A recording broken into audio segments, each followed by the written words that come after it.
Hi there. It's Stacey Sanderson back to talk about what used to be very painful, but is now one of my favorite topics. Why I've delayed in posting it, I'm not sure. But what I'd like to talk about today is narcissistic friendships. Now, I suspect that I haven't posted this because I actually don't hear a lot about this in therapy, which surprises me. Um, but it is a topic that's near and dear to my heart, mainly because I have a bit of a magnet when it comes to attracting narcissistic people. Now, this is shifting and changing considerably. Just to be specific about what I'm referring to those friendships with people that are self-absorbed, toxic, highly narcissistic, and may indeed have narcissistic personality disorder. And this will probably lean in a little bit more to talking about women, but we'll have some overlap about talking about men. Sorry, that didn't come out right. The traits were that I'm discussing will have overlap, regardless of gender or regarding gender. See, I'm already flustered trying to talk about this. First of all, we consider, the general traits of narcissism: grandiosity, superiority, the shame vulnerability vortex, emotional instability, mood swings from grandiosity to despair, impairment in the domains of empathy and relationship. There are aspects of them keeping secrets, living a secret life. They are malignantly competitive. There are strong aspects of devaluation and discard as well. A friendship with a narcissist has pretty much exactly the same phases as it does with an intimate partner.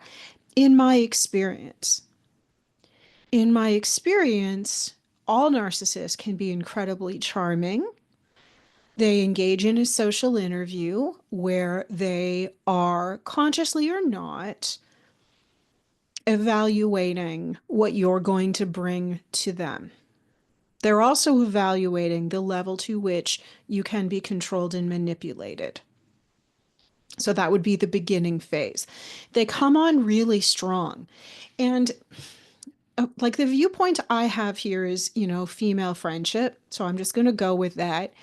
But it's been my experience, they will say things like, we're exactly the same. No one else is like you and I. Like a little bit of that weird object relations, idealized way of perceiving the relationship.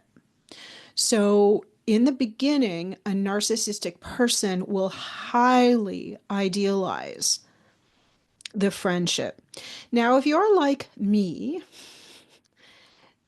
female friendships may have been a struggle for you across the trajectory of your life because of early wounding, and that is certainly the case for me. It is part of my attachment blueprint. It is part of my attachment blueprint to be somewhat codependent and to have my own ego supply needs by helping others and by overgiving. That much of that has shifted and changed, but it is the case historically. So back to those phases. So there is that idealization kind of phase, and you will hear a lot from them, and they will want and demand a lot of your attention. And in the beginning, I think that can feel really nice, right? That can feel like someone's really interested in being your friend, right? Particularly when we're younger, when we're in our teens and 20s. Adult female narcissists 100% began as alpha mean girls if they're more grandiose, but certainly mean girls if they're a little bit more covert or there's more of an introverted way that they are in the world. It's not unusual for highly narcissistic people to have a circle of friends. So you are going to be evaluated when you first meet them with respect to what your role is going to be in that circle. In this circle, there is not any kind of reciprocity or caring or connectivity. This is something that's really interesting to me because most women, if you get us together in a public washroom, we can make friends in 30 seconds. You all know what I'm talking about. Or in the change room at a store. But we women tend to naturally create close ties. This is not going to happen if the ringleader is a narcissist, or even if there's someone who has narcissistic traits in the group. There is not the level of trust, and you have someone agitating and creating competition that's going to run interference with that connection. So that is part and parcel of that early phase of a narcissistic friend.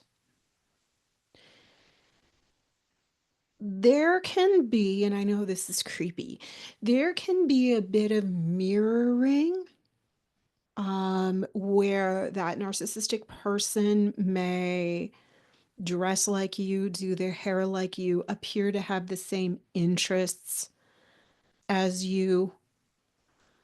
Um, Again, it can feel a little bit of like that twinsies type of thing that happened when we're in grade 6 or 7 or 8. It's uncomfortable if you're grown adults, and it is not flattering because they're not copying you. They're competing with you, right? It's like being on a constant episode of Who Wore It Best, or, like, I don't think that's a TV show, but you get my drift. So most natural empaths will have an inkling that something is off. You'll know something isn't quite right. But if you don't have, those good instincts, this behavior can feel very flattering, and it is highly manipulative. The other thing that's going to happen is that although you were brought into their fold as a way of offering ego supply, ego equanimity, ego equalization, that's going to shift. Unless you're a complete doormat, right? That's going to shift. Most narcissistic women I know surround themselves with yes people, surround themselves with kind of bright-eyed, apple-cheeked, sweet souls. But they may also have someone in that circle who's worse than they are, right? I read a study recently about this whole concept of alpha and beta women and alpha and beta friends, and it suggested that it's actually the beta who can be more harmful. And as I reflect back on some friendship circles I've been in, that makes total sense to me because I think the beta female, if you will, in a friendship circle is often the one who's more covert and often the one who feels more insecure and threatened. So I'm somehow like weaving in a little bit of narcissistic group theory into this discussion. In the idealization phase, these friendships can be a lot of fun. But what you may find is or what you might not find, is authenticity, transparency, and empathy. So many people have heard me say this before. In this idealization phase, the way that this person seems very interested in what you're saying can come off as empathy. It can look like or masquerade as empathy. It is not.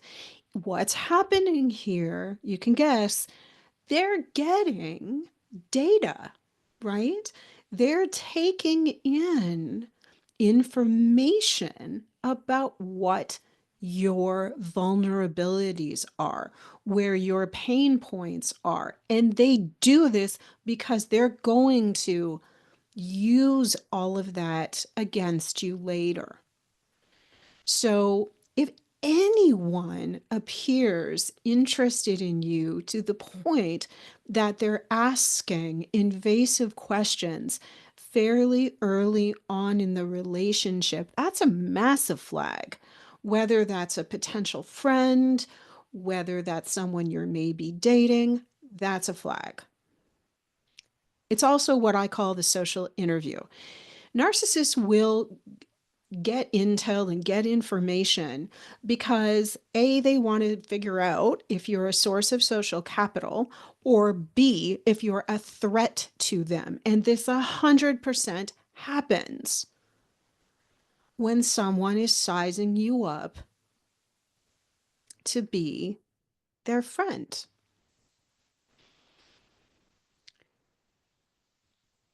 If you are friends with someone who is highly narcissistic at any given time, they are setting up backdoor competitions between people.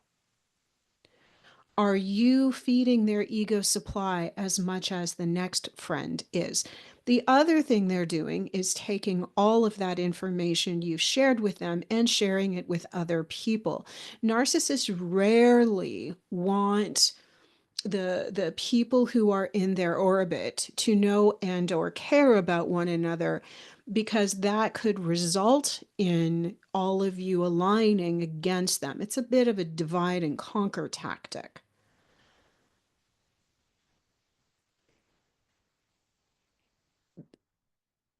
Once you've moved through that idealization phase and the social interview phase, and if you've landed into, some semblance of a friendship, what you're going to find is mostly everything you end up doing is what they want to do. This sounds really controlling because it is, but most narcissists kind of line their friends up to do things on specific days at specific times. I know that's because it is. It is domineering and controlling. It has been my experience for decades. Um, they will listen to you for a short period of time, interrupt you, and carry on to talk about them. You will have encounters where you're out in public and they know someone and you don't, and it feels like they have a secret life, because they do.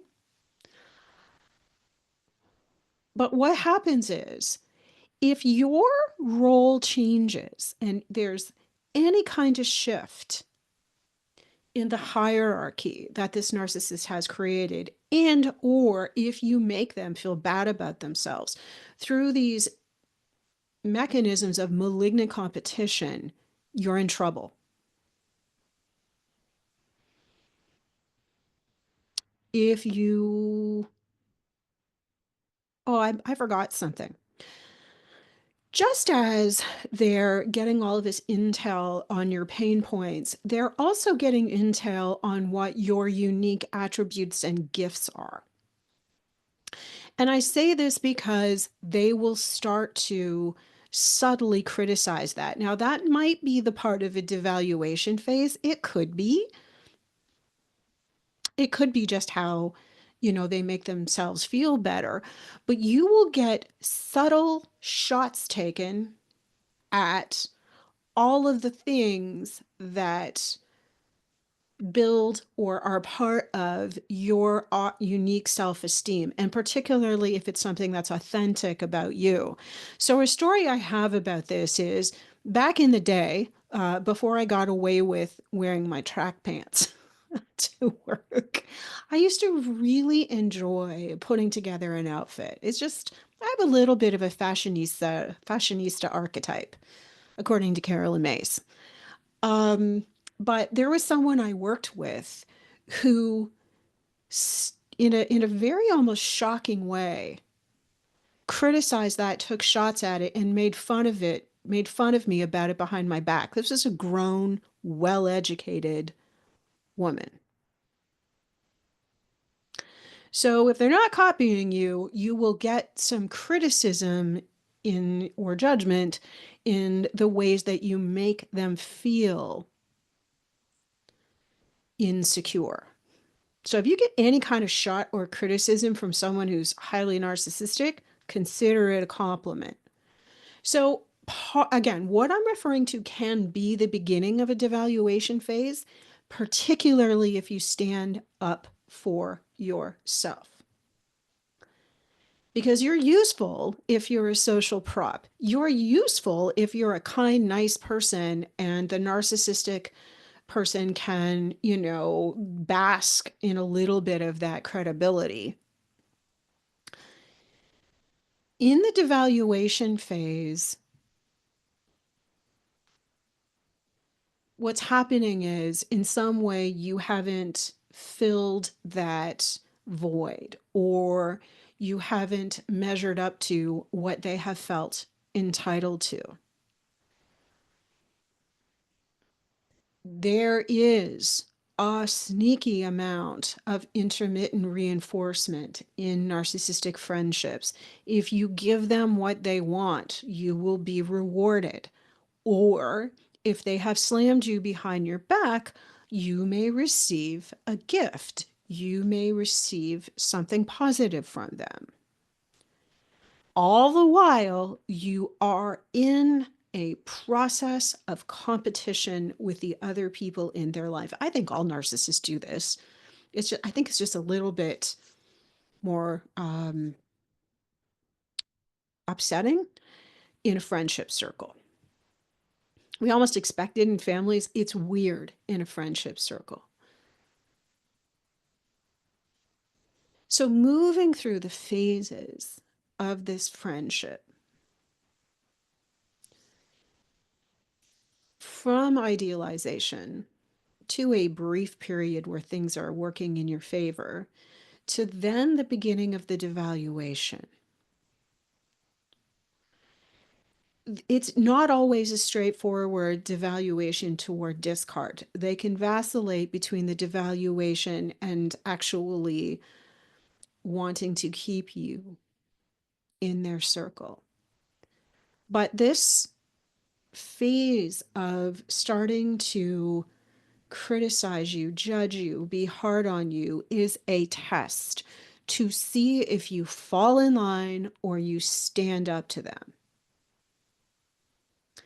Should you fall in line, it will be business as usual. Should you not do that and stand up for yourself, buckle up, because this is fairly predictable. They will try to get control of the narrative immediately. Not that they haven't been doing that the whole time, because they have been, right? They will start saying negative things about you, and I'm putting this nicely, to the other people in their circle or to anyone who will listen. They will make a big deal, a big splash, typically on social media, of doing things without you. They will ghost you. They will show up late. They'll ignore your text messages. They will, and this is my personal favorite, they will make plans without you or not include you in something. I know it's very grade 6. That's about the emotional maturity level that they're operating from. Again, all part of that devaluation and discard phase. And very rarely will they be the ones to discard you. You will. right? You'll be the one who says, okay, I'm not doing this anymore and move on. Not to say it's not really painful, because it is, but they will want to be able to play the victim, right? So they'll wait for you to make that first move toward concretely calling out that something's wrong. If this happens, my best direction is don't get pulled down into the negativity. Be careful not to be backstabbing other people. This is a bit of that Michelle Obama idea of when they go low, you go high. Um, I know in one of my own situations around this, one of the reasons I gave for backing out of the friendship was simply that I did not want to be associated with that low vibrational behavior or low vibrational people. Life's too short. Life's way too short. You deserve to have people who match your energy and your beauty. So your disentangling from the narcissist can leave you feeling very bereft if this has also meant that you're part of a group, because that can happen. If it doesn't mean that, and you've been smart enough to cultivate other relationships, then you're probably a little bit more on the right track. Just be ready to have your name dragged through the mud, right? And is it possible to be friends with a narcissist? I think it is. You have to have pretty solid boundaries, and you definitely want a circle of supportive other people, right? You want to keep it civil, and you want to protect your heart, right? You want to be careful with sharing things with them. You also want to be careful with not poking the bear and threatening their ego, right?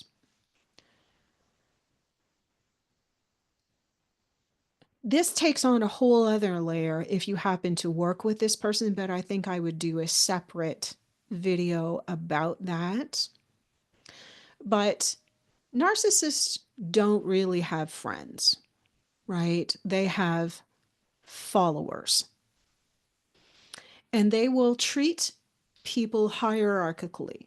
So if you are below them on the hierarchy, you might not get treated so well. If you're above them in the social hierarchy, they're going to become quite sycophantic. This is why they're so annoying in workplaces. But they're very, very much focused on evaluating your level of power and influence all the time.